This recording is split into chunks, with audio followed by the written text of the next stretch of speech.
zabanni kun zabana irra maayit, zabana irra dhumaa, zabana jaartiin jaarsa ofii ajjeeftu, zabana abbaan ilma ofii ajjeesu, zabana jaarsi jaartii ofii ajjeesu keessa jirra.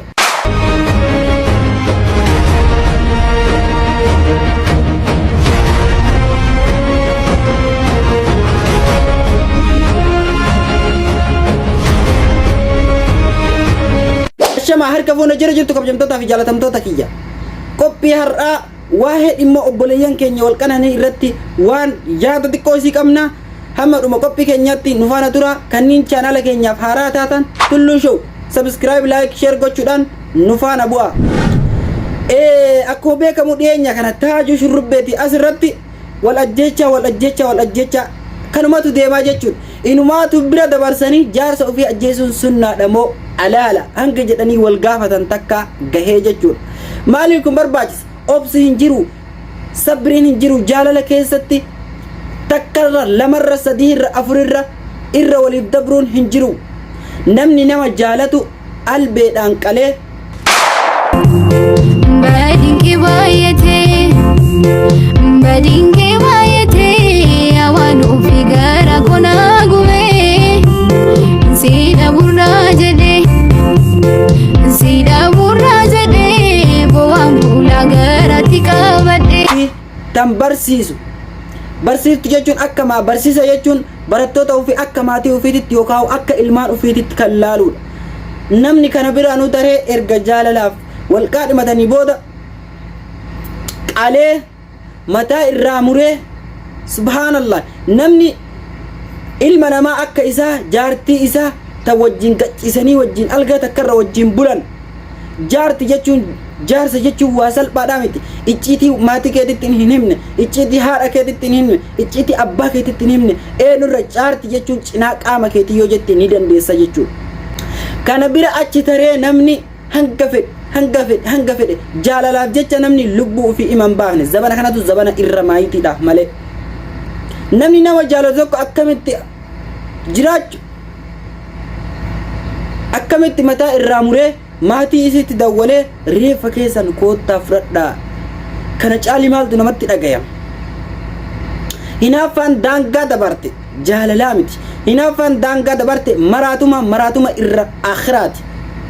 Namoonni tokko kan jaalala hinaaffaadha. Jaalalli waa naman goone, jaalalli lubbuu ilma namaa lubbuu si baaftu jaalalaa miti. Jaalalli jaartii si gorraasiftu jaalalaa miti. Jaalalli abbaa manaa kee si gorraasiftu jaalalaa miti. Akkasitti hubadha hawaasni keenya. Namni jaalalaaf jedhee haadha manaa ofii albeedhaan qalee irraa darbee koottaa hidhee maatii ofiititti dawwalee hin jedhu abadan. Faashina wayii finneeyu akka waan faashina wayii yookiin akka waan aadaa wayiitti amma Taajuu Shurrubbee irraa asirri nama gara 10 kalaayee jira. Shawaa keessatti jaartiin jaarsa ofii, jaarsa jechuun bakka guddaadha. Jaarsa jechuun nama abbaa keetirra sitti aanuudha, nama haadha keetirra sitti aanuudha. Ajjeestee awwaalte akka namni hin argineef.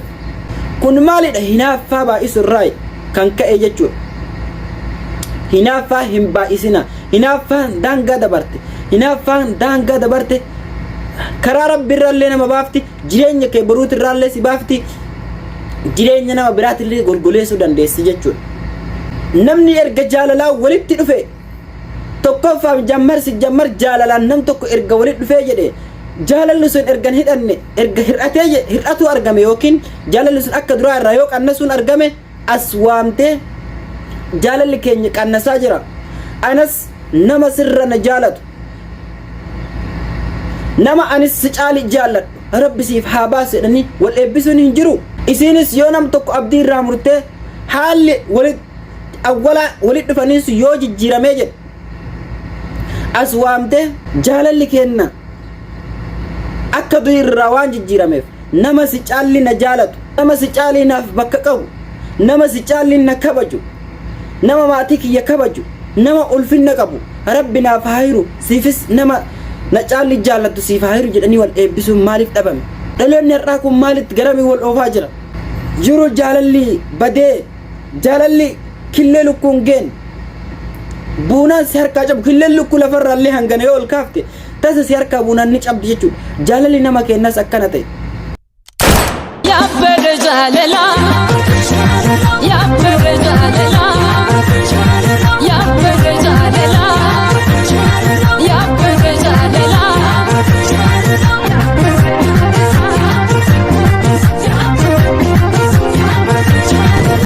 maal kana qofa waan safuu oromoo cabsan waan aadaa oromoo cabsan waan duudhaa oromoo cabsan hedduu dhaloota keenya keessatti takkaa gurri nu dhagahee ijji nu agartee haasa'e namaallee dhageen iddoon oromoo miti sabaaf sablammii biraa keessatti iyyuu sabaaf sablammii biraa keessatti iyyuu waan akkanaatu tahee hin dhageenne jechuudha.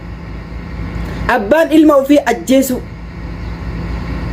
jaartiin inni lammataa fuudhe yookaan haati buddeena hanga ilma kee kana ajjeeftutti si wajji hin jiraadhu.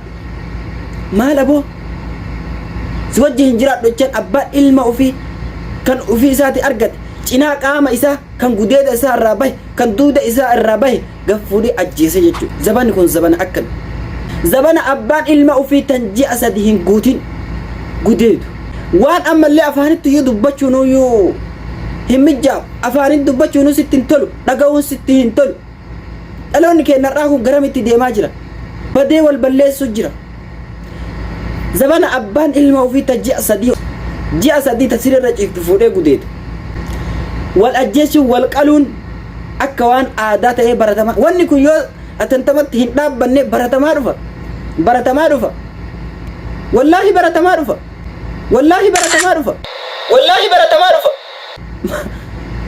inde namni akkamitti jaartii ofii